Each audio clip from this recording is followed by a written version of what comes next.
Welcome to Phoebe's Sourdough. Today I'm sharing how to make dry quinoa okara sourdough bread. It is delicious and nutritious.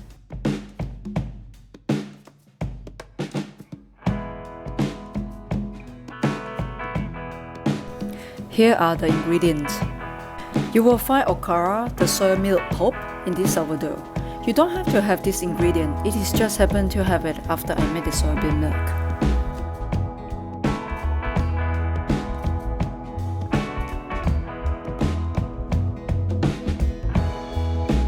I like to start mixing all the wet ingredients before the dry ingredients.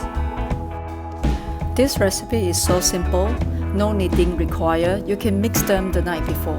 Let it rise in room temperature for 4 hours, then put it into the fridge.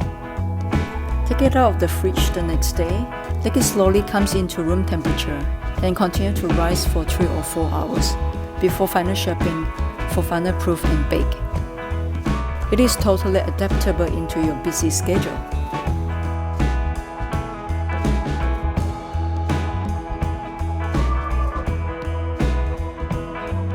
Now I start mixing it. It seems a little dry and may not come together, but no worry, it will come together after a few minutes.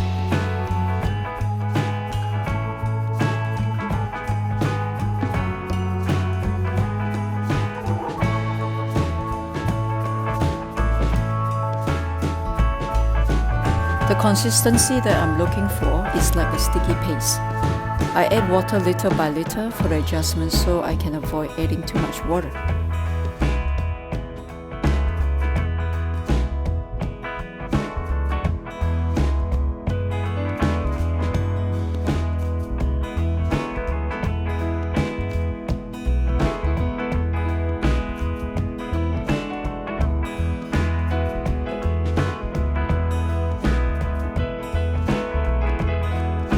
Now let it rest or auto-lyse for 30 minutes. After 30 minutes, the dough is more relaxed. Squeeze the dough again to see if I need to add more water to get to the consistency I want.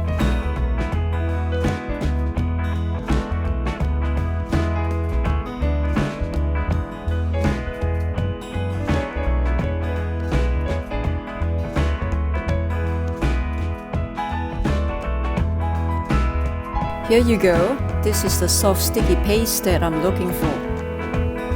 Now I'm oiling the container and transfer the paste to the container for its first proof.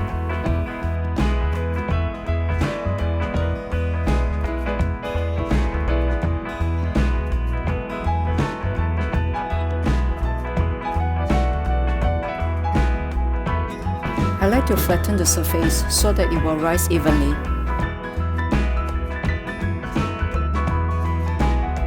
Six hours proofing at the room temperature. After 6 hours, I'm oiling the baking tin and dusting it well before transferring the paste into the tin. I use grapeseed oil for oiling. You can use butter as well.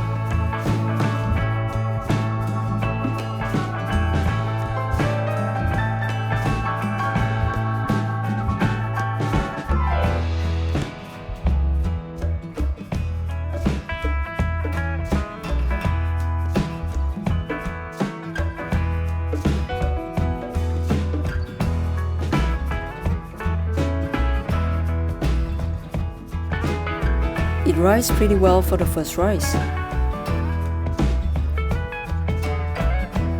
Now I do the same. Transfer it to the tin and let it has its final rise before baking.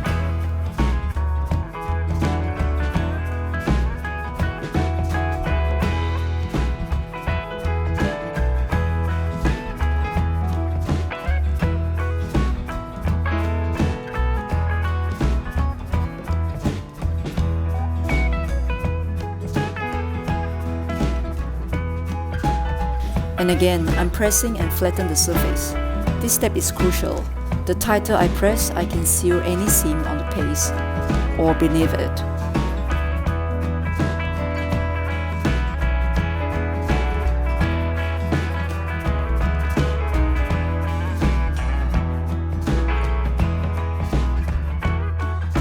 Now decorate it with white quinoa. If you have multicolored quinoa, you can use that too.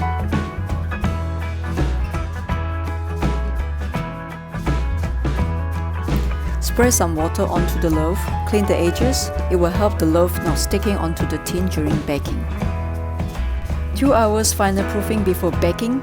If it rises very fast in your environment, you can shorten it to 1 or 1.5 hours. Please let the loaf cool down and rest for at least 8 hours or more before cutting into it. The flavor will develop further during this time. That's all. You can enjoy this simply with butter or any savory dishes. I didn't try with any sweets or jam. Maybe you can tell me how you like the taste.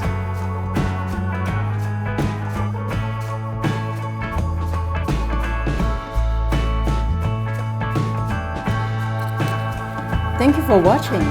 Please do let me know if you tried this recipe. If you have any question, please write to me. And I would like to know how it tastes, or how do you like the taste? Can't wait!